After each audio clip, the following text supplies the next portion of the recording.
Oye, abre tus ojos, mira hacia arriba, disfruta las cosas buenas que tiene la vida. Estás infringiendo el copyright. 10 lecciones cortas con las que espero poder ayudarte y facilitarte en el aprendizaje del español.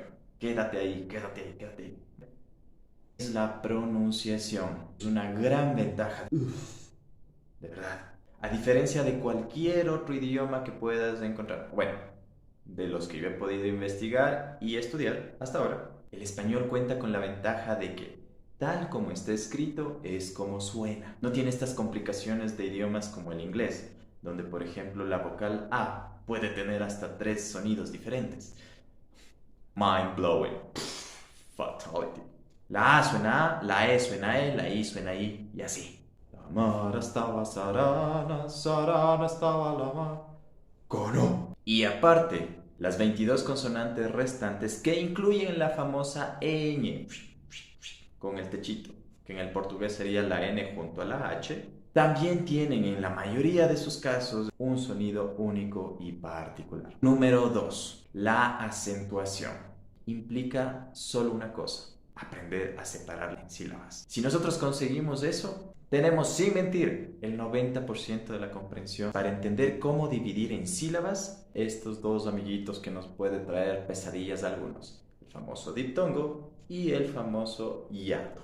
Para poder diferenciar estos dos, debemos entender cuáles son las famosas vocales abiertas y las vocales cerradas. Eso es relativamente sencillo, porque las abiertas tienes que abrir la boca para decirlas. La A, la E, la O. Y las vocales cerradas, la I y la U. Tanto en el diptongo como en el hiato aparecen dos vocales unidas. Ahora, ¿qué significa diptongo y qué significa hiato? El diptongo es la unión de las vocales, es decir, que cuentan como una sola sílaba. En el hiato es una separación y por ende se contarían como dos sílabas diferentes. Siempre, siempre, siempre que encuentres dos vocales abiertas juntas, eso es un hiato. O sea, se cuentan como dos sílabas diferentes. Y siempre, siempre, bueno, casi siempre que encuentres a las dos vocales cerradas juntas es un diptongo. Una sola sílaba. Este casi lo digo porque hay ejemplos muy particulares donde se rompe este diptongo gracias a la tilde. Número 3. Las reglas gramaticales. Lo más sencillo siempre es entender la regla del NSO vocal. Si es que te olvidas, un planeta Tierra, donde el polo norte, N, empieza con la N y el polo sur empieza con la S. Entonces, lo que vas a encontrar es que la gran cantidad de reglas gramaticales del español se basan en esta ley del NS o vocal. Es como un moro, como un rito. NS o vocal, NS o vocal. No es difícil tampoco. 4. La tilde. A diferencia de otros idiomas, una ventaja del español es que manejamos solo la tilde. Bueno, también hay la diéresis, pero esos son casos puntualísimos. Y cuando hablamos de la tilde, la sabrosa tilde, es importante entender para qué nos sirve. Habíamos dicho que el acento fuerte entre una vocal abierta y una cerrada siempre la tenía la vocal abierta. Sin embargo, la cerrada también podría tener ese acento fuerte si es que lleva la tilde. Por ejemplo, si yo digo país, el acento fuerte está en la vocal cerrada, en este caso la I. Y para hacer énfasis en que el acento fuerte está en esta vocal, debe haber la tilde. También la palabra ya tendría dos sílabas en lugar de solo una. País. Si es que yo quito o elimino esa tilde, el acento fuerte volvería nuevamente a la vocal abierta, en este caso la A, y ya no sonaría país, sino sonaría país. Y sería solo una sílaba. 5. Palabras agudas, graves, esdrújulas, sobresdrújulas y al infinito y más allá. Cuando hablamos de acentos, empezamos con las palabras agudas que tienen el acento fuerte en la última sílaba, las palabras graves que tienen en la penúltima sílaba y las palabras esdrújulas, sobresdrújulas que tienen el acento fuerte en la antepenúltima sílaba. Lo interesante es que este último grupo siempre tiene tilde, siempre. siempre. Considerando eso, ahora hablemos de la aplicación de la regla NSO vocal en palabras graves y en palabras agudas. Un buen ejemplo para las palabras agudas son los verbos infinitivos. ¿Y cómo se reconoce un verbo en el español? Tiene terminaciones ar, ir, amar, querer, comer, vivir, Reír, sonreír, existir, planchar, lavar, escuchar, correr, saltar, etcétera, etcétera, etcétera. Por ejemplo, estudiar. Vemos que ahí hay un diptongo porque hay una vocal cerrada y una vocal abierta juntas, pero el acento fuerte está en la vocal abierta. Estudiar. Si estuviera en la vocal cerrada, en el caso de la I, deberíamos usar la tilde. También serían dos sílabas diferentes. Estudiar. 6. El verbo haber. ¿Cómo explico esto? Hace referencia a algo que existe, que está presente. Hay un fantasma, existe un fantasma. No hay luz, no existe luz. Y también este verbo es una especie de auxiliar en el español. ¿Cómo reconocerlo? Siempre va antes de un segundo verbo que termina en ado o ido. Este es el famoso pasado participio. Por ejemplo, has llegado, con H al inicio, la H antes de la vocal. Por favor. Ha venido. Hemos estado. Han leído. Hemos comprometido. 7. Verbo ser y o estar. Es uno de los verbos más importantes de todos los idiomas. Verbo to be en el inglés, être en el francés, verbo ser o estar en el portugués, sein en el alemán. Y estos dos verbos suelen tener una complicación para ser entendidos, en el sentido de que en el inglés, por ejemplo, con el to be resuelves todo. En español, cuando hablas de ser, es una condición permanente de toda la vida. Yo soy morenito.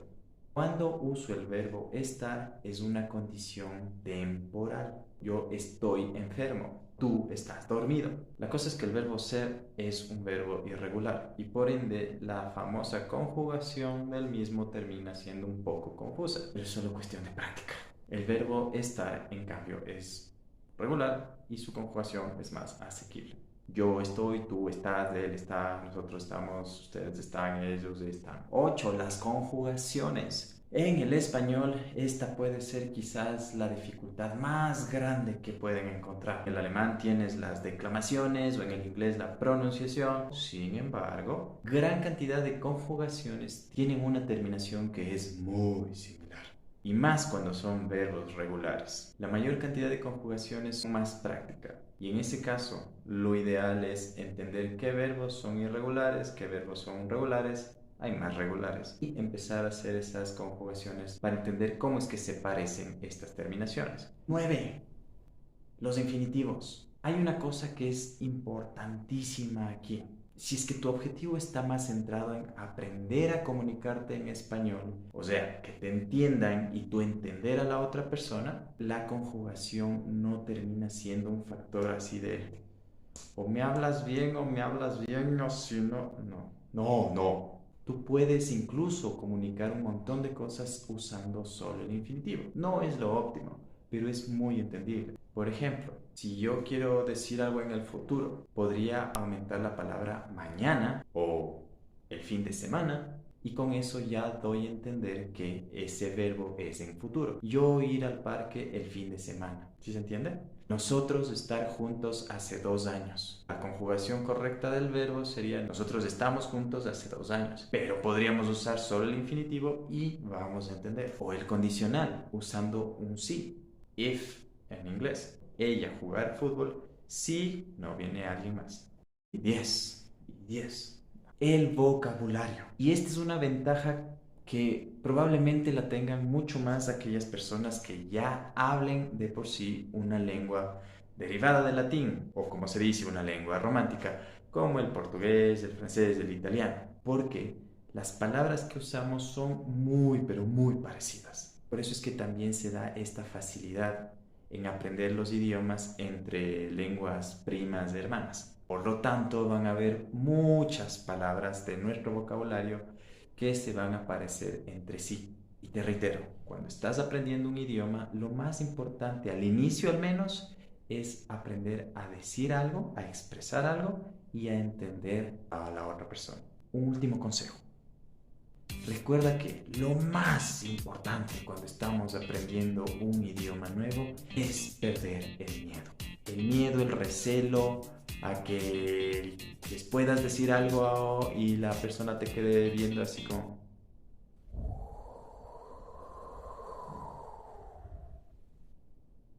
¿Ah? No importa, no importa. Los seres humanos tenemos favor a sonar como no tan inteligentes. Pero, acuérdate que aprender un idioma es un proceso. Y en los procesos hay errores. Es la única forma de crecer. Entonces, la próxima vez que tú digas algo en este idioma nuevo que estás aprendiendo, si es que es el español, debe servir esta clase, sácalo, dilo, sácalo de tus entrañas, no te lo guardes. Y cuando lo hagas, si es que la persona no te entiende, puedes pensarle un poquito sobre cuál pudo haber sido el error y volverlo a intentar, sin miedo. Acuérdate que la pronunciación del español es re fácil. Espero que te haya gustado. Disfruta. ¡Wambra!